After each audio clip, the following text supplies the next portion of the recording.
Hello विद्यार्थी मित्रों, આપણો આગળનો ટોપિક છે કેપેસિટર અને કેપેસિટન્સ। સ્થિત વિદ્યુત શાસ્ત્રમાં બીજા ચેપ્ટરમાં સ્થિત વિદ્યુત સ્થિતિમાન અને કેપેસિટન્સમાં આપણે પ્રથમ ટોપિક પૂરો કર્યો। હવે ચેપ્ટરનો બીજો એવો અગત્યનો ભાગ જેના તરફ આપણે આગળ વધીએ, કેપેસિટર અને કેપેસિટન્સ। કેપેસિટર એટલે શું, ક્યાં એનો ઉપયોગ થાય, એના માટેની ચર્ચા આપણે સૌપ્રથમ આગળ વધારીએ। મિત્રો, આપણને એટલો તો ખ્યાલ છે જ, આપણે જે ઇલેક્ટ્રોનિક્સ ઉપકરણો ઉપયોગમાં લઈએ છીએ તેની શરૂઆત કરવા માટે એટલે કે સ્ટાર્ટ કરવા માટે શરૂઆતમાં મોટા પ્રવાહની જરૂરિયાત ઊભી થાય, મોટી વિદ્યુત ઉર્જાનો જથ્થો એને જરૂર પડે, મોટો કરંટ એને સ્ટાર્ટ કરવા માટે જરૂરિયાત પડે છે। એપ્રોક્સિમેટલી એવું કહેવાય છે કે નોર્મલ જે હેવી ઇલેક્ટ્રોનિક ઉપકરણો આપણે ચાલુ કરવા જઈ રહ્યા હોય તો જ્યારે સ્વિચ ઓન કરીએ ત્યારે એક સામટો શરૂઆતમાં એને મોટા પ્રવાહની જરૂરિયાત ઊભી થાય ચાલુ કરવા માટે। આપણે નોર્મલી વિચારીએ કોઈ પદાર્થ જમીન પર પડેલો છે, એને ગતિમાં લાવવો છે તો સૌપ્રથમ વધુમાં વધુ બળ ક્યારે આપવું પડે? એની ગતિની શરૂઆત કરવા માટે। એક વખત ગતિ શરૂ થઈ જાય પછી શરૂઆતની સરખામણી ઓછું બળ હોય તો પણ ગતિ ચાલુ રહે છે। તો એમ જ કોઈ પણ ઇલેક્ટ્રોનિક્સ ઉપકરણો શરૂઆતમાં જ્યારે સ્ટાર્ટ થાય ત્યારે એક સામટો મોટો કરંટ એને જરૂરી હોય છે। આ એક સામટી મોટા મૂલ્યની વિદ્યુત ઉર્જા કોણ પૂરી પાડે છે વિદ્યુત પરિપથમાં? એ પૂરી પાડે છે કેપેસિટર। તો કે કઈ રીતે? આપણને મનમાં પ્રશ્ન આવે કે એવી વિદ્યુત ઉર્જાઓ તો બેટરી દ્વારા અથવા તો કોઈ વિદ્યુત પ્રાપ્તિ સ્થાનમાંથી મળી આવતી હોય। બેટરી જે રાસાયણિક પ્રક્રિયાનું વિદ્યુત ઉર્જામાં કન્વર્ઝન કરે છે અને એ વિદ્યુત ઉર્જા આપણે બાહ્ય પરિપથમાં આપણા હેતુ સિદ્ધ કરવા માટે ઉપયોગમાં લઈએ છીએ। તો કેપેસિટર અને બેટરી બંનેનું કામ એમ એક સમાન જેવું જ આપણને લાગી આવે કે બેટરી પણ વિદ્યુત ઉર્જાનો સંગ્રહ કરે, કેપેસિટર તો કે એનું કામ પણ કંઈક એવું જ છે। આપણે હમણાં કીધું કે કોઈ વિદ્યુત ઉપકરણોને શરૂઆતમાં મોટા કરંટની કે વિદ્યુત ઉર્જાની જરૂરિયાત ઊભી થાય એ કેપેસિટર થ્રુ મળતી હોય છે। તો કેપેસિટર પણ કંઈક ઉર્જાનો સંગ્રહ કરતું હોય તો જ એ પૂરી પાડી શકતું હોય। તો હા વિદ્યાર્થી મિત્રો, કેપેસિટર એક એવું ઇલેક્ટ્રોનિક્સ ઘટક છે કે જે વિદ્યુત પરિપથમાં આવી વિદ્યુત ઉર્જાનો મોટા પ્રમાણમાં સંગ્રહ કરે છે અને જરૂર પડે ત્યારે ક્ષણભરમાં સડનલી જ તરત જ બધી વિદ્યુત ઉર્જા પૂરી પાડી દે। કોઈ થોડીક પૂરી પાડે ને બાકીની જરૂરિયાત પડે ત્યારે નહીં, ક્ષણભરમાં એક સાથે જ બધી અથવા સહેજ પણ નહીં, એવા બે વિકલ્પમાં ચાલતું હોય કેપેસિટર। એટલે જ્યારે બાહ્ય પરિપથ સાથે ઇલેક્ટ્રોનિક્સ ડિવાઇસ આપણું કનેક્ટેડ હોય ત્યારે કેપેસિટર એ બાહ્ય પરિપથ એટલે કે વિદ્યુત પ્રાપ્તિ સ્થાનમાંથી ઉર્જાનો પોતાનામાં સંગ્રહ કરતું હોય અને જરૂર પડે ત્યારે વિદ્યુત પરિપથને એક સામટી સંગ્રહાયેલી ઉર્જા પૂરી પાડતું હોય છે, એ છે કેપેસિટર। પણ આ વિદ્યુત ઉર્જા કયા સ્વરૂપે સંગ્રહાતી હોય, કોના દ્વારા સંગ્રહ પામતી હોય? તો કે વિદ્યુત ભાર મારફતે। આવા વિદ્યુત ભારો જ બાહ્ય પરિપથમાં ગતિ કરીને શું રચે છે? પ્રવાહ રચે છે। આ કેપેસિટર શેનું બનેલું હોય? તો કે વિદ્યાર્થી મિત્રો યાદ રાખવું, કેપેસિટર સુવાહકનું બનેલું હોય। કેપેસિટર સાદી ભાષામાં કહીએ તો એક પ્રકારનું સુવાહક જે વિદ્યુત ઉર્જાનો સંગ્રહ કરે છે વિદ્યુત ભાર સ્વરૂપે અને વિદ્યુત પરિપથને જરૂર પડે ત્યારે ક્ષણભરમાં સંગ્રહાયેલી બધી જ ઉર્જા પરિપથને પૂરી પાડે છે। કેપેસિટર શું કરે છે, ક્યાં ઉપયોગમાં લેવાય? તો કે એનો ઉપયોગ થાય છે વિદ્યુત ઉર્જાનો સંગ્રહ કરવા માટે। આ માટે તે ઉપયોગમાં લેવાતું હોય છે અને સંગ્રહ કરેલી ઉર્જા ક્ષણભરમાં જ વિદ્યુત પરિપથને પૂરી પાડે છે। સંગ્રહિત ઉર્જા ક્ષણભરમાં વિદ્યુત પરિપથને પૂરી પાડે।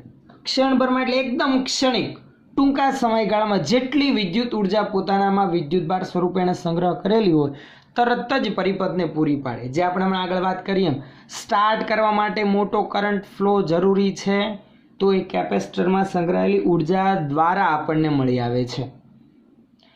તો આવા કેપેસિટર શેના બનેલા હોય છે? તો કે ખાસ યાદ રાખવું, કેપેસિટર સુવાહકના બનેલા હોય છે, કારણ કે સુવાહક જ પોતે મોટો મુક્ત ઇલેક્ટ્રોનનો જથ્થો ધરાવે છે. હવે આપણે આવા કેપેસિટરના કેપેસિટન્સની વાત કરીએ. કેપેસિટર એટલે તો ખબર પડી, વિદ્યુત ઉર્જાનો સંગ્રહ કરે છે અને મોટા પ્રમાણમાં ઉર્જા જરૂર પડે ત્યારે ક્ષણભરમાં પરિપથને પૂરી પાડે છે. આવા ઇલેક્ટ્રોનિક ડિવાઇસીસને કે કમ્પોનન્ટને આપણે શું કહીએ છીએ? કેપેસિટર કહીએ છીએ. આવા કેપેસિટરની લાક્ષણિકતા એટલે કે કેપેસિટન્સ. કેપેસિટરની લાક્ષણિકતા એટલે કેપેસિટન્સ. તો કેપેસિટન્સ એટલે શું? તો આપણે વાત કરી, કેપેસિટર મોટી વિદ્યુત ઉર્જાનો સંગ્રહ કરે. કયા સ્વરૂપે સંગ્રહ કરે? વિદ્યુત ભાર સ્વરૂપે. આવા વિદ્યુત ભારને સંગ્રહ કરવાની ક્ષમતાને શું કહેવાય? કેપેસિટન્સ. તો કોઈ પણ કેપેસિટરનું કેપેસિટન્સ વધુ હોય તો એનો અર્થ શું થયો? તેનામાં વિદ્યુત ભાર સંગ્રહ કરવાની ક્ષમતા કેવી છે? વધુ છે તેમ. એક પ્રમાણમાં જોવા જઈએ તો કેપેસિટન્સ એટલે કે કેપેસિટી એમ પણ કહેવાય, એબિલિટી એમ પણ કહેવાય. વિદ્યુત ભાર સંગ્રહ કરવાની ક્ષમતા જેટલી વધુ એમ કેપેસિટરનું કેપેસિટન્સ વધુ. કેપેસિટન્સ એક ભૌતિક રાશિ છે. મુખ્ય ભૌતિક રાશિમાં તો એનો સમાવેશ નથી, આપણને ખ્યાલ જ છે. તો આ કેપેસિટન્સ નામની ભૌતિક રાશિ એક કેપેસિટરની એક લાક્ષણિકતા રજૂ કરે છે. વિદ્યુત ભાર કેટલો વધુ સંગ્રહ કરી શકે, જેટલો વધુ સંગ્રહ કરી શકે એમ એ કેપેસિટરનું કેપેસિટન્સ વધુ છે તેમ કહેવાય. હવે આપણે આપણા કેપેસિટરની વધારે સચોટ સમજૂતી માટે એક સુવાહકનું ઉદાહરણ ધ્યાનમાં લઈએ. ધારો કે મિત્રો એક અનિયમિત આકારનું સુવાહક ધ્યાનમાં લો. ધારો કે આ છે એ સુવાહક, અનિયમિત આકારનો એક સુવાહક ધ્યાનમાં લીધો. આ સુવાહક શરૂઆતમાં ન્યુટ્રલ છે, એટલે વિદ્યુતની દ્રષ્ટિએ તટસ્થ છે. કોઈ રીતે હું આને વિદ્યુત ભારિત કરું છું. સુવાહક પદાર્થોને વિદ્યુત ભારિત એટલે કે પ્રેરિત કરવાની રીત આપણે આગળ ચેપ્ટર નંબર 1 માં ભણીને આવ્યા. ધારો કે કોઈ રીતે મેં સુવાહકની સપાટી પર કયો વિદ્યુત ભાર જમા કરેલ છે? ધારો કે ધન વિદ્યુત ભાર આપણે જમા કરેલો છે. ધીમે ધીમે ધન વિદ્યુત ભાર વધારતા જઈએ છીએ. શરૂઆતમાં તટસ્થ હતો, કોઈ રીતે સંપર્કમાં લાવીને અથવા સંપર્કમાં લાવ્યા વગર આપણે આ સુવાહક પરનો વિદ્યુત ભાર વધારતા જઈએ છીએ, ઉમેરતા જઈએ છીએ. તો આનો અર્થ એવો થયો, સુવાહકની સપાટી પર ક્યુના મૂલ્યમાં શું થતો જાય છે? વધારો થતો જાય છે. જો સપાટી પરનો વિદ્યુત ભાર ક્યુ વધશે તો સપાટી પરનું પોટેન્શિયલ એટલે કે સ્થિતિમાન વી પણ વધશે. આપણે આગળ ભણીને આવ્યા સુવાહકનું સ્થિત વિદ્યુત શાસ્ત્ર. સુવાહકના કિસ્સામાં બધો જ વધારાનો વિદ્યુત ભાર કઈ જગ્યા પર રહેલો હોય? તો કે સુવાહકની સપાટી પર. ક્યાંય અંદર પથરાયેલો હોતો નથી. અંદર પરિણામી ચાર્જ કેટલો હોય? શૂન્ય, માત્ર સપાટી પર જ હોય. તો જેટલો હું ઉમેરતો જઈશ એટલો સપાટી પર રહેશે. જો ક્યુ વધશે તો સુવાહકની સપાટી પરનું પોટેન્શિયલ વી પણ વધશે. તો આનો અર્થ એવો થયો, આપણે એમ પણ કહી શકીએ ને, પોટેન્શિયલ ડિફરન્સ, સ્થિત વિદ્યુત સ્થિતિમાનનો તફાવત સુવાહકની સપાટી પર પહેલાં 0 હતું, પછી કંઈક પ્રાપ્ત થયું. તો જે પ્રાપ્ત થયું એને વિદ્યુત સ્થિતિમાનનો તફાવત જ કહી શકાય ને. ધારો કે શરૂઆતમાં પોટેન્શિયલ 0 હતું, 0નું આપણે ક્યુ જેટલો વિદ્યુતભાર ઉમેરીને 5 વોલ્ટ કર્યું, તો 5 વોલ્ટ જેટલો સ્થિતિમાનનો તફાવત ઊભો થયો, અથવા તો પોટેન્શિયલ ધારણ કર્યું એમ પણ કહી શકાય. તો આમ સુવાહકની સપાટી પર મારે 5 વોલ્ટનું સ્થિતિમાન પ્રાપ્ત કરવા માટે કંઈક ચાર્જ ઉમેરવો પડ્યો. એ જે ચાર્જ ઉમેરવો પડ્યો એ ચાર્જ આધારિત કંઈક પોટેન્શિયલ સપાટી પર હશે. હવે જેમ જેમ ઉમેરતો જઈશ તેમ તેમ ક્યુ વધશે તો વી વધશે.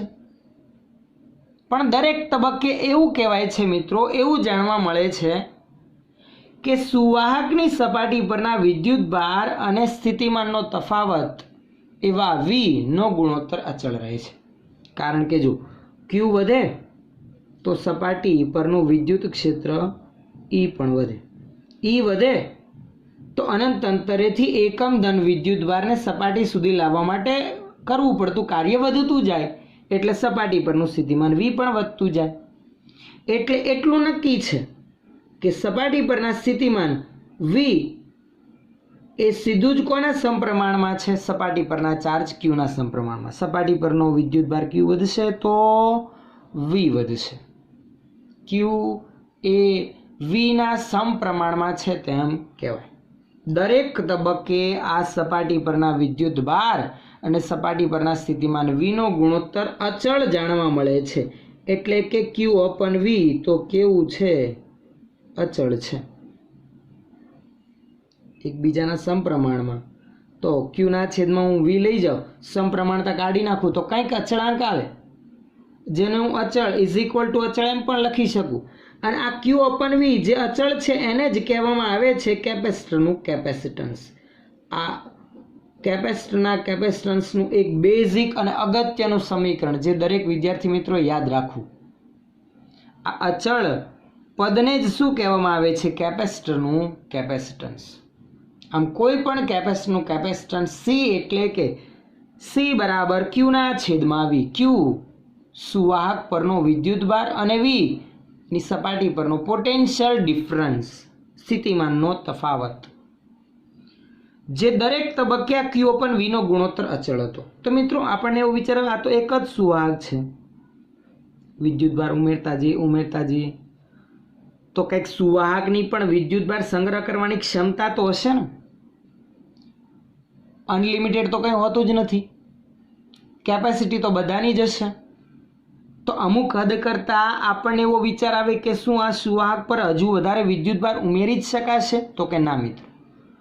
જેમ જેમ આપણે વિદ્યુતભાર ઉમેરતા જઈશું q વધશે, v વધશે, સપાટી પરનું વિદ્યુત ક્ષેત્ર E વધશે, તો આસપાસ રહેલું અવાહક એવું માધ્યમ ના ધન અને ઋણ વિદ્યુતભારો છૂટા પડવા લાગશે, ડાયપોલ પ્રેરિત થશે, આયનીકરણ થવા લાગશે. ત્યારબાદ વધારાનો વિદ્યુતભાર ઉમેરી શકાશે નહીં. એટલે એક લિમિટેશન આવી ગઈ. આના કરતાં વધારે ચાર્જ ઉમેરી શકાશે નહીં. એક ક્ષમતા, એક લિમિટેશન આવી ગઈ અને કેપેસિટી સુધીનું પહોંચી ગયા. હજુ વધારે ચાર્જ ભેગો કરવો હોય તો, કેમ કે આપણે તો વધુમાં વધુ આ વિદ્યુત ઉર્જાનો સંગ્રહ કરવો છે સુવાહકની સપાટી પર કે સુવાહકમાં, એટલે કે કેપેસિટન્સ વધુ એવું રાખવું છે. તો કઈ રીતે પોસિબલ બનશે? એના માટે સૌથી પહેલાં આ સમજૂતી ધ્યાનમાં લેવા માટે એક સુવાહક ગોળાનું જ ઉદાહરણ ધ્યાનમાં લે. ધારો કે આ જે સુવાહક કેપેસિટરની વાત કરી આપણે, કે જેનું કેપેસિટન્સ c બરાબર q/v વડે રજૂ કરવામાં આવે છે એમ ધ્યાનમાં લીધું. ધારો કે આ સુવાહક કોઈ અનિયમિત આકારના બદલે ધારો કે ગોળાકાર છે. ગોળાકાર આકારનો સુવાહક આપણે એક ધ્યાનમાં લઈએ. એક ગોળાકાર આકારનો સુવાહક, એની કંઈક ત્રિજ્યા હશે વિદ્યાર્થી મિત્રો. ધારો કે આવા ગોળાકાર સુવાહકની ત્રિજ્યા કેટલી છે? તો કે ધારો કે હું ધ્યાનમાં લઉં એની ત્રિજ્યા છે કેપિટલ R જેટલી. આ તેનું સેન્ટર, આ સુવાહકની ત્રિજ્યા જેને આપણે દર્શાવીએ R1. આ સુવાહકની સપાટી પર આપણે ધન વિદ્યુતભાર કંઈક જમા કર્યો. પહેલાં તટસ્થ હતો, કોઈ રીતે આપણે આના પર વિદ્યુતભાર પ્રસ્થાપિત કર્યો. કેટલો પ્રસ્થાપિત કર્યો? હમણાં ધારો કે કોઈ એક તબક્કે આની સપાટી પરનો વિદ્યુતભાર છે q. તો આની સપાટી પરનું પોટેન્શિયલ કેટલું હશે? સ્થિતિમાનનો તફાવત કેટલો હશે? આપણને ખબર છે ગોળીય સુવાહકની સપાટી પરનું સ્થિતિમાન v બરાબર શું આવે? કે q/r. જ્યાં q સુવાહક પરનો વિદ્યુતભાર, r સુવાહકની ત્રિજ્યા. આ એની સપાટી પરનું સ્થિતિમાન થયું. સપાટી પરનો ચાર્જ q છે, સપાટી પરનું પોટેન્શિયલ v છે. તો આ સુવાહકનું કેપેસિટન્સ કેટલું? તો કે આ c એટલે કે તેનું કેપેસિટન્સ આપણે મેળવવું હોય તો સીધું આમ લખાય. માટે આ સુવાહકનું કેપેસિટન્સ c બરાબર q ના છેદમાં v. q એમનું એમ, v એની સપાટી પરનો પોટેન્શિયલ ડિફરન્સ, સપાટી પરનું સ્થિતિમાન v. ધારો કે અનંત અંતરે આવો બીજો કોઈ સુવાહક છે, અનંત અંતરે ધારો કે એના પરનું પોટેન્શિયલ 0 છે, તો એ અને આ એ બે સુવાહક વચ્ચે સ્થિતિમાનનો તફાવત v જેટલો જ થશે. પણ એ વીનું મૂલ્ય કેટલું છે તો કે ક્યુ અપન આર. ક્યુ કેન્સલ થશે, છેદના છેદમાંથી આર ક્યાં અંશમાં, માટે સી બરાબર આર બાય કે. પણ હવે આપણે એની કિંમત મૂકીએ તો કે આપણને ખબર છે કે બરાબર 1/4πε0 આપણે નોંધીએ છીએ, માટે સી બરાબર શું થશે તો કે સી બરાબર આર હતું છેદના છેદમાંથી 4πε0 અંશમાં, એટલે આવું બની જશે 4πε0 આર. આ કોનું કેપેસિટન્સ આપણે ધ્યાનમાં લીધું મિત્રો તો એક ગોળાકાર સુવાહકનું, અંગ્રેજીમાં કહી શકાય સ્ફેરિકલ કંડક્ટરનું સુવાહક, એટલે કે સ્ફેરિકલ કંડક્ટરનું કેપેસિટન્સ, એનું સમીકરણ મળી આવ્યું. યાદ રાખવું સી બરાબર 4πε0 આર. આ કોનું કેપેસિટન્સ છે? ગોળાકાર એવા સુવાહકનું કેપેસિટન્સ છે. એ કેપેસિટન્સ કેટલું મળી એવું સમીકરણ તો કે સી બરાબર 4πε0 આર. આમાં જોવા જઈએ તો 4 અને પાય તો અચળ, તો કે આનો કેપેસિટન્સનો બધો આધાર ε0 અને આર ઉપર. આર સુવાહકની ત્રિજ્યા. તો જો આવા ગોળાકાર કેપેસિટરનું કેપેસિટન્સ એટલે કે વિદ્યુતભાર સંગ્રહ કરવાની ક્ષમતા વધારવી હોય તેની ત્રિજ્યા વધુ રાખવી પડે, ખૂબ જ વધુ રાખવી પડે. આર વધે તો કેપેસિટન્સ વધે. બીજો આધાર કોના ઉપર? બીજો આધાર છે ε0 ઉપર. એક તો આર ઉપર એટલે કે પરિમાણ પર, સુવાહકના પરિમાણ પર તો આધારિત છે જ કેપેસિટરનું કેપેસિટન્સ, અને બીજું ε0 માધ્યમ પર આધારિત છે. એ સુવાહક જે માધ્યમમાં રાખેલો હોય એ માધ્યમ પર પણ આધારિત છે. ε0 શૂન્યાવકાશમાં છે તો ε0 શૂન્યાવકાશની પરમિટિવિટી આવે છે. આમ કેપેસિટરનું કેપેસિટન્સ બે બાબત ઉપર આધારિત છે, એક તો પરિમાણ અને બીજું માધ્યમ, જે માધ્યમમાં સુવાહક રાખેલો છે.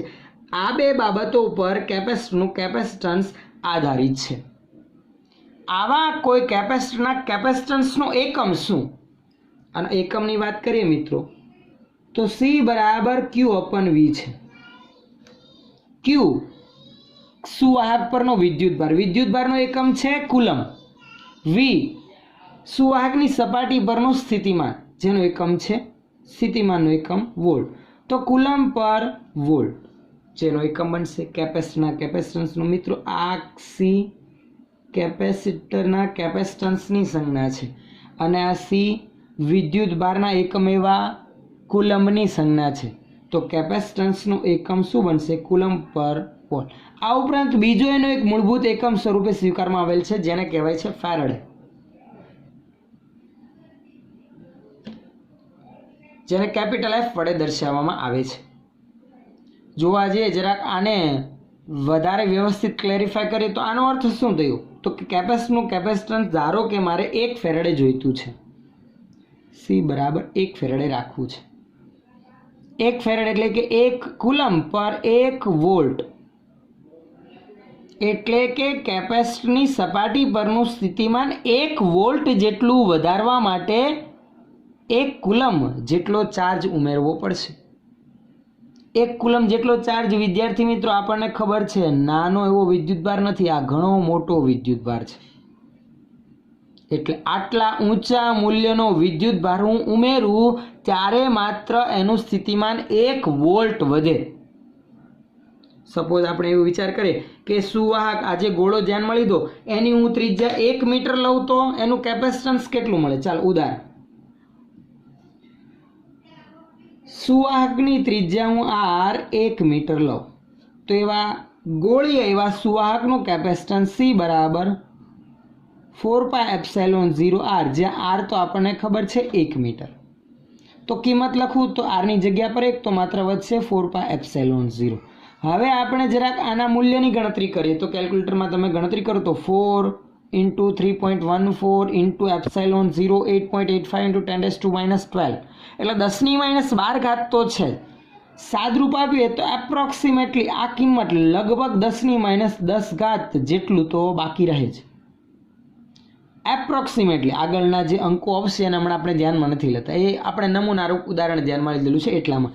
તો આટલા ફેરડે તો કેપેસિટન્સ આવ્યું જ, એટલે કે 10⁻10 કુલમ પર વોલ્ટ, એટલે 1 વોલ્ટનો સ્થિતિમાનનો તફાવત સુવાહકની સપાટી પર વધારવા માટે મારે એના પર 10⁻10 કુલંબ જ ચાર્જની જરૂર પડશે.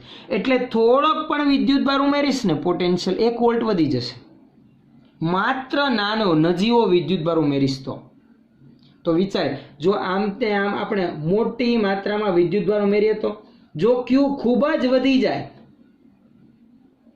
ક્યુના માત્રામાં ખૂબ જ મોટો ઉમેરો કરો તો પોટેન્શિયલ ડિફરન્સ તો ખૂબ જ મોટો વધી જાય. 10⁻10 કુલમના નાના એવા ચાર્જ થકી જો એની સપાટી પરનું સ્થિતિમાન 1 વોલ્ટ જેટલું વધી જતું હોય તો મોટા વિદ્યુત ભાર માટે તો આ પોટેન્શિયલ ઘણું વધી જાય. જો સપાટી પરનું સ્થિતિમાન વધે તો પરિસ્થિતિ મિત્રો એવી ઊભી થાય છે, સુવાહકની સપાટી પરનું વિદ્યુત ક્ષેત્ર પોટેન્શિયલ વધવાના લીધે વધવાથી આસપાસના એવા અવાહક માધ્યમનું આયનીકરણ થવા લાગે છે. કંઈક મારો કહેવાનો અર્થ આવો. ચાલો એની જ આકૃતિઓ આ બાજુ દર્શાવી રાખો એટલે બધું ખબર પડે. ચાલો એનો એક સુવાહક ગોળો સપોઝ ધારો કે આ તરફ અહીંયા ધ્યાનમાં લીધો કે આના પર આપણે ધીમે ધીમે ચાર્જ વધારતા ગયા, ક્યુ વધતો જાય છે, ક્યુ વધે, સપાટી પરનું પોટેન્શિયલ વી વધે. ચલો આપણે આના પરનો ક્યુમાં વધારો કરતા ગયા તો વીમાં પણ વધારો થતો ગયો, પણ કેપેસિટન્સ સી તો કેવું રહે છે? અચ્છા, અરે આ તો કંઈક નવું આવ્યું. સી નો આધાર તો કે સી બરાબર ક્યુ અપન વી, તો ક્યુ વધે વી વધે તો કેપેસિટન્સ ના વધે નહીં મિત્રો. ખાસ યાદ રાખવું, કેપેસિટરનું કેપેસિટન્સ હમણાં જ આગળ વાત કરી માત્ર 2 જ બાબત ઉપર આધારિત છે. એક તો એના પરિમાણ પર અને એક માધ્યમ પર, એની સપાટી પરના વિદ્યુત ભાર કે પછી સપાટી પરના સ્થિતિમાનના તફાવત પર આધારિત નથી. કોઈ પણ કેપેસિટર તૈયાર કરવામાં આવ્યું તો એનું કેપેસિટન્સ તો હંમેશા કેવું રહે છે? અચળ રહે છે, એ પછી બદલી શકાતું નથી. 2 રીતે જ એમાં ફેરફાર કરી શકાય. એક તો પરિમાણમાં ફેરફાર કરો અને એક માધ્યમમાં ફેરફાર કરો. પરિમાણમાં તો બની ગયા પછી ફેરફાર ના થાય તો માધ્યમમાં આપણે ફેરફાર કરી શકીએ. હવાના બદલે કોઈ ડાઇલેક્ટ્રિક માધ્યમ, અવાહક માધ્યમમાં રાખીએ તો કેપેસિટન્સમાં ફેરફાર થાય. તો આવું કેપેસિટન્સ તો અચળ છે. તો આપણે હમણાં વાત કરતા હતા કે સપાટી પરના પોટેન્શિયલમાં 1 વોલ્ટ જેટલો વધારો કરવા માટે થોડોક ચાર્જ ઉમેરતા 1 વોલ્ટ જેટલું સ્થિતિમાન વધી જતું. જો વધુ ઉમેરો વિદ્યુત ભાર તો સ્થિતિમાન વી વધારે વધે, તો વિદ્યુત ક્ષેત્ર વધે.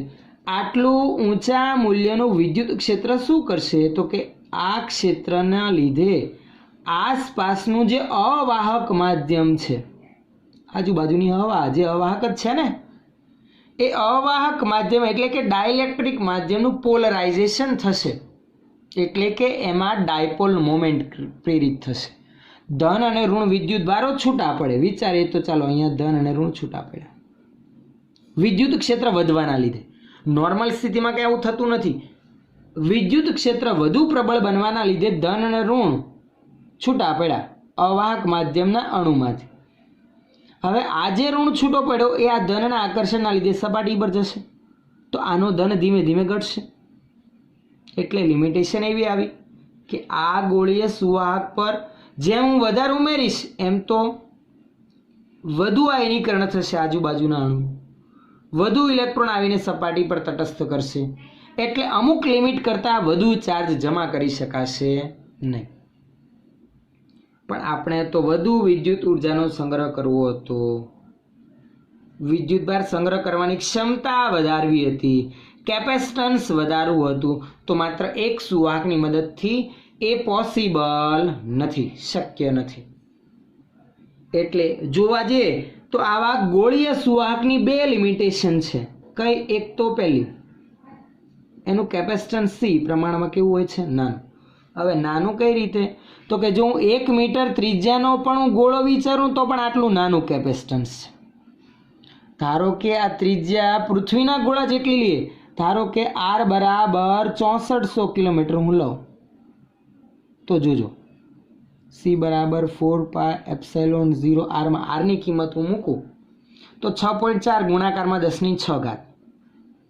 આ 6 અને એપ્સિલોન 0 માં 10⁻12 એટલે મિનિમમ 10ની એપ્રોક્સિમેટલી વાત કરીએ ને તો 10⁻4 ઘાત ફેરાડે જેટલું તો કેપેસિટન્સ આવે છે, કે પછી કુલમ પર વોલ્ટ જેટલું તો આવે જ. તો આ કેપેસિટન્સ તો ઘણું નાનું જ છે ને. નાના એવા ચાર્જ માટે 1 વોલ્ટ સ્થિતિમાન વધી જાય છે. આમ માત્ર એક સુવાહકનું કેપેસિટન્સ નાનું હોય, વિદ્યુતભાર સંગ્રહ કરવાની ક્ષમતા ઓછી હોય તો એક લિમિટેશન આ છે કે એનું કેપેસિટન્સ કેવું હોય છે? નાનું હોય.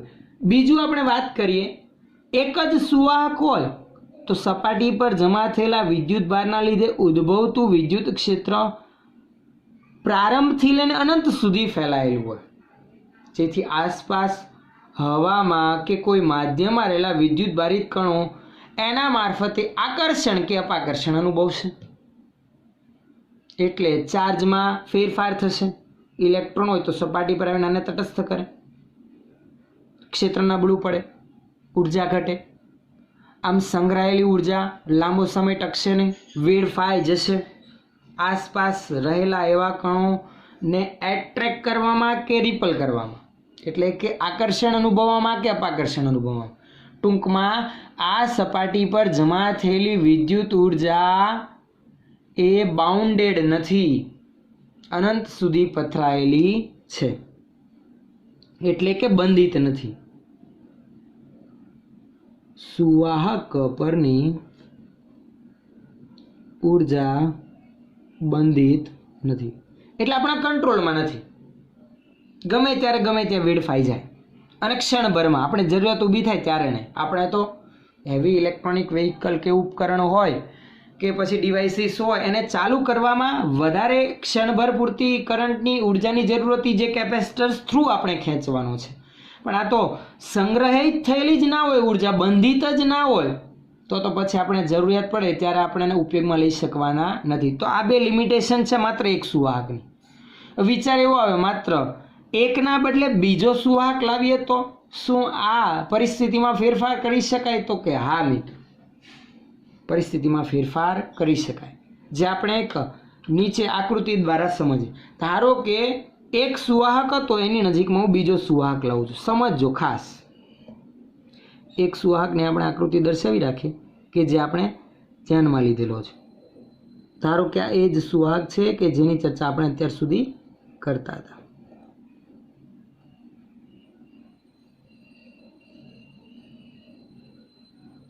ચાલો આ એક સુવાહક, બીજો સુવાહક હું એની બાજુમાં જ લઉં છું. આ એક સુવાહક તો એવો હતો કે જે આપણે અત્યાર સુધી ધ્યાનમાં લીધો, એટલે કે વિદ્યુતની દ્રષ્ટિએ જોવા જઈએ તો ધન વિદ્યુત ભારિત હતો જ, એની સપાટી પર પહેલેથી જ કોઈક ચાર્જ હતો જ. તો એની આપણે અત્યાર સુધી ચર્ચા કરતા હતા. એક એ સુવાહક છે, ધારો કે એ છે ડાબી બાજુનો સુવાહક કે જેની સપાટી પર પહેલેથી જ કંઈક પોઝિટિવ ચાર્જ આપણે કોઈ રીતે પ્રસ્થાપિત કરેલો હતો.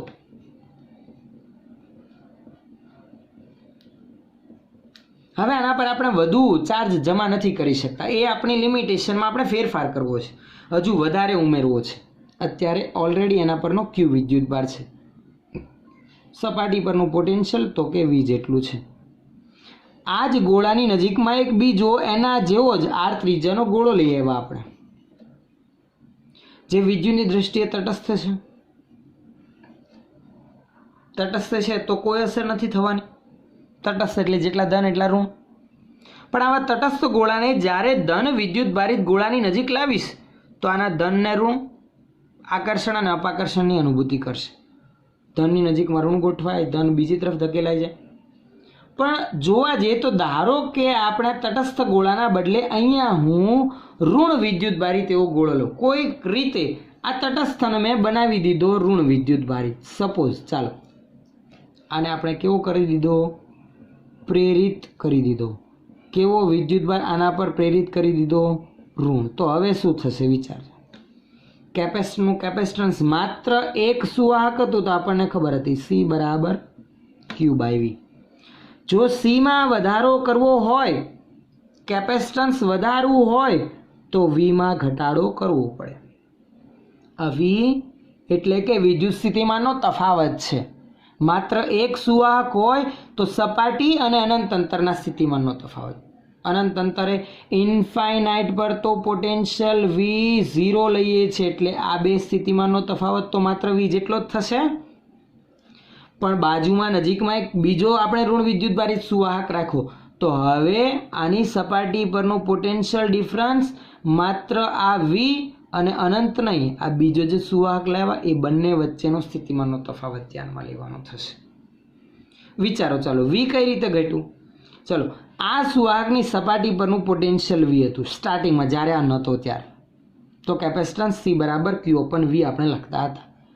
ઋણ વિદ્યુતભારિત ગોળો નજીકમાં લાવ્યા તો સુવાહકની સપાટી પર પોતાના તો ધન વિદ્યુતભારના લીધે પોટેન્શિયલ છે જ. આ ઋણ વિદ્યુતભારના લીધે આ સુવાહકની સપાટી પર બીજું એક પોટેન્શિયલ મળશે V'. આ V' કેવું હશે? તો કે V' હશે કેવું? ઋણ. કારણ આ ઋણ વિદ્યુતભારના લીધે આની સપાટી પરનું સ્થિતિમાન આપણને ખબર છે, ધન વિદ્યુતભારનું સ્થિતિમાન ધન મળે, ઋણનું ઋણ મળે. તો હવે આના પરનું સ્થિતિમાન V હતું, આના લીધે આની સપાટી પર V' જેટલું ઋણ મળ્યું. તો હવે ટોટલ સ્થિતિમાન ગણવા જાય તો V માંથી કંઈક V' બાદ થશે, એટલે પહેલાં કરતાં સ્થિતિમાનમાં શું થયો? ઘટાડો. V ઘટે તો કેપેસિટન્સ C માં શું થશે?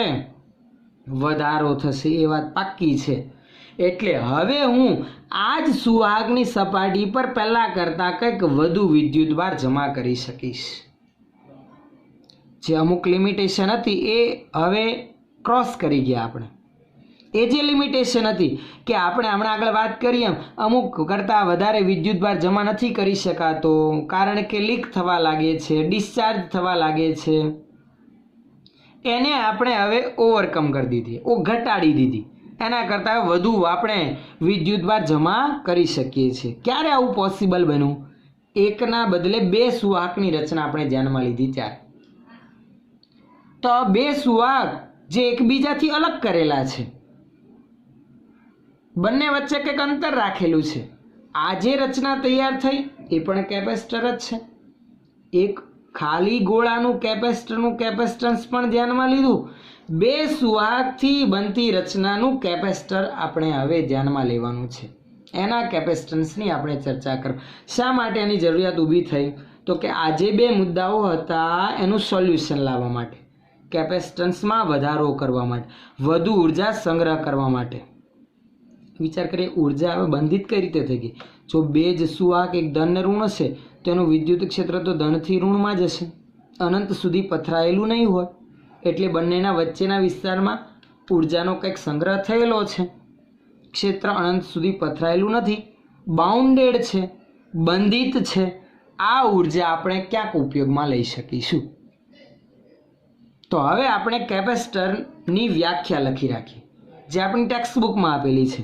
જે એક નહીં ને બે સુવાહક માટે ધ્યાનમાં લીધેલ છે. વિચાર એવો, શું માત્ર બે જ પ્લેટ હોય, બે જ ગોળા હોય સુવાહક તો જ કેપેસિટર કહેવાય? નહીં, માત્ર એક ગોળાવાળું પણ કેપેસિટર હોય જેનું કેપેસિટન્સ આપણે ધ્યાનમાં લીધું. માત્ર એક જ r ત્રિજ્યાના એવા ગોળાકાર સુવાહકનું કેપેસિટન્સ C બરાબર 4πε0r જેટલું આવે. આ સમીકરણ યાદ રાખવું. પણ આ કેપેસિટન્સ નાના મૂલ્યનું હોય, એમાં વધારો કરવા માટે આપણે બે સુવાહકની રચના ધ્યાનમાં લીધી.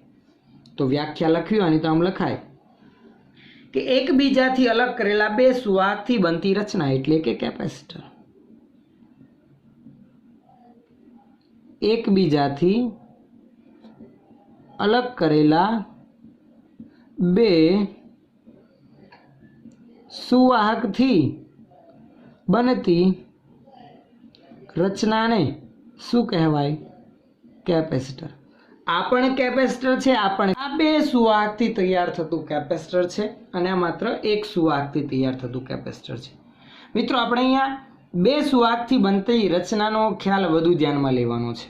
એટલે આપણે અહીંયા જે આગળ કેપેસિટર કે કેપેસિટન્સની માહિતી આગળ વધારીશું એમાં બે સુવાહકથી તૈયાર થતી રચના વિશે ધ્યાનમાં લેવાનું છે. જરૂરી નથી કે બે સુવાહક તરીકે આવા ગોળાઓ જ હોવા જોઈએ. કોઈ બે સમતલ પ્લેટ હોય, વર્તુળાકાર પ્લેટ હોય તો એ પણ કેપેસિટર જ રચે છે. આવા સમાંતર પ્લેટ કેપેસિટરનું કેપેસિટન્સ આપણે આગળ જ ધ્યાનમાં લેવાનું છે, જેની ચર્ચા આપણે આગળ વધારીશું. હવે જરાક આ કેપેસિટરના કેપેસિટન્સ વિશેની અમુક અગત્યની માહિતી નોંધી રાખીએ. આપણે હમણાં તો વાત કરી કે માત્ર 1 મીટર ત્રિજ્યાનો ગોળો હોય તો એનું કેપેસિટન્સ એકદમ નાનું મળી આવે. મોટા ભાગના કિસ્સાઓમાં આપણે જે વિદ્યુત પરિપથમાં કેપેસિટરો ઉપયોગમાં લઈશું એનું કેપેસિટન્સ એકદમ નાનું હોય છે. એટલે એના કેપેસિટન્સને રજૂ કરવા માટે આપણે ખાલી ફેરેડે નહીં, micro Faraday, nano Faraday, pico Faraday એવા બધા એકમોનો ઉપયોગ કરીશું. તથા આવા કેપેસિટરની સંજ્ઞાની વાત કરીએ મિત્રો, તો આવા કેપેસિટરની સંજ્ઞા છે આ રીતે રજૂ કરવામાં. આ કેપેસિટરની સંજ્ઞા જોવા જઈએ તો એકદમ સિમ્પલ. બે ઊભી લાઈન આ બે સુવાહકો દર્શાવે છે. વચ્ચે કોઈક અવાહક એવું માધ્યમ હોય, બંને એકબીજાથી અલગ કરેલા હોય તો એકબીજાથી અલગ કરેલા છે. આ કેપેસિટરની સંજ્ઞા છે, પરિપથ સંજ્ઞા. આ પ્રકારની સંજ્ઞા કેપેસિટર દર્શાવે છે. પણ મિત્રો આપણે વ્યવહારમાં ઘણી વખત આવી પણ વિદ્યુત પરિપથોમાં સંજ્ઞા જોઈશું. આ કેપેસિટરની સંજ્ઞા ઉપર આવી એરોની છે. આ કેવું કેપેસિટર છે તો કે આ ચલિત કેપેસિટર છે. ઉપરનું ફિક્સ છે ના ચલિત એટલે કે એનું કેપેસિટન્સ સી આપણે કોઈ નાના એવા એડજસ્ટમેન્ટ દ્વારા બદલી શકીએ. નાના એવા ફેરફાર દ્વારા આપણે અમુક લિમિટેશનમાં ફેરફાર કરી શકીએ. એટલે અનંત સુધીના ફેરફાર કરી શકીએ, પણ એનું અમુક લિમિટેશન હોય કે 10 થી 20 માઇક્રોફેરેડે તો એક નાના એવા એડજસ્ટમેન્ટ દ્વારા આપણે એ કેપેસિટરનું કેપેસિટન્સ બદલી શકીએ. તો એવા કેપેસિટરને કહેવામાં આવે છે ચલિત કેપેસિટર. તો આ હતી કેપેસિટરની સંજ્ઞાની વાત. એના એકમ વિશેની ચર્ચા આપણે ધ્યાનમાં લીધી. મૂળભૂત તો એનો એકમ કયો ધ્યાનમાં લેવાતો હોય છે? બહોળા પ્રમાણમાં ફેરેડે. બીજો એક કુલમ પર વોલ્ટ પણ છે. એનું પારિમાણિક સૂત્રની આપણે ચર્ચા કરવી હોય વિદ્યાર્થી મિત્રો તો પારિમાણિક સૂત્ર શું બનશે? તો કેપેસિટરનું પારિમાણિક સૂત્ર ચાલો એકમ પરથી આપણે બનાવીએ. અંશમાં તો કે કુલમ એટલે A1 T1, છેદમાં સ્થિતિમાનનો તફાવત, પોટેન્શિયલ ડિફરન્સ. વિદ્યુત સ્થિતિમાનનો તફાવત એટલે કે પર યુનિટ ચાર્જ દીઠ કાર્ય એટલે કે W/Q એટલે કે M1 L2 T-3 A-1 બનશે. આ રીતે આ વિદ્યુત સ્થિતિમાનના તફાવતનો એટલે કે પોટેન્શિયલનું પારિમાણિક સૂત્ર આપણે નોંધી રાખ્યું. M1 L2 T-3 A-1. હવે આનું સાદરૂપ આપીએ. સાદરૂપ આપતા શું બનશે? M1 પણ માઇનસ L-2 T4 અને A2. કેમ કે છેદના બે પદ અંશમાં જશે તો માઇનસ અને બાકીના માઇનસ છે પ્લસ થઈ જાય. તો આ કેપેસિટરના કેપેસિટન્સનું પારિમાણિક સૂત્ર. કેપેસિટન્સ એ એક લાક્ષણિકતા છે, દર્શાવે છે કેપેસિટી. જેમ કેપેસિટન્સ વધુ એમ સુવાહક પર વિદ્યુતભાર વધુ સંગ્રહ કરી શકાય સાદી ભાષામાં. પણ આપણે આગળ વાત કરીએ માત્ર એક સુવાહકની રચનામાં વધુ વિદ્યુતભાર જમા કરવા જતાં આસપાસની હવાનું આયનીકરણ થાય છે. તો હવે એક અગત્યની વ્યાખ્યા આપણે ધ્યાનમાં લેવાની બાકી રહી ગઈ, જેને કહેવામાં આવે છે ડાઇલેક્ટ્રિક સ્ટ્રેન્થ. મિત્રો આજે સુવાહક છે એની સપાટી પર હું ચાર્જ ધારો કે કોઈ રીતે વધારા જ કરું તો હમણાં આપણે આગળ વાત કરીએ એમ E વધતું જાય. E વધે તો આસપાસની હવાના અણુઓના ધન ને ઋણ વિદ્યુતભારો છૂટા પડવા લાગે, આયનીકરણ થઈ જાય. આવા સંજોગોમાં આ જે ઘટના જોવા મળી એટલે કે ધન અને ઋણ આયનો છૂટા પડ્યા, એને કહેવાય બ્રેકડાઉન સર્જાયું અવાહક માધ્યમમાં. તો હવે કોઈ પણ અવાહક માધ્યમની અમુક લિમિટેશન હોય કે અમુક વિદ્યુત ક્ષેત્ર જ એ સહન કરી શકે. એનાથી મહત્તમ ક્ષેત્ર માટે એના ધન ને ઋણ વિદ્યુતભારો છૂટા પડી જાય, જેને કહેવાય એ અવાહક માધ્યમની ડાઇલેક્ટ્રિક સ્ટ્રેન્થ. એટલે કે આમ લખી શકાય કે ડાઇલેક્ટ્રિક માધ્યમની બ્રેકડાઉન થયા સિવાય જે મહત્તમ વિદ્યુત ક્ષેત્ર સુધી એ ટકી શકે કે સામનો કરી શકે તેને કહેવાય તેની ડાઇલેક્ટ્રિક સ્ટ્રેન્થ. તો વ્યાખ્યા નોંધી રાખીએ. ડાઇલેક્ટ્રિક માધ્યમની ડાઇલેક્ટ્રિક સ્ટ્રેન્થ એટલે કે શું? તો કે ડાઇલેક્ટ્રિક માધ્યમ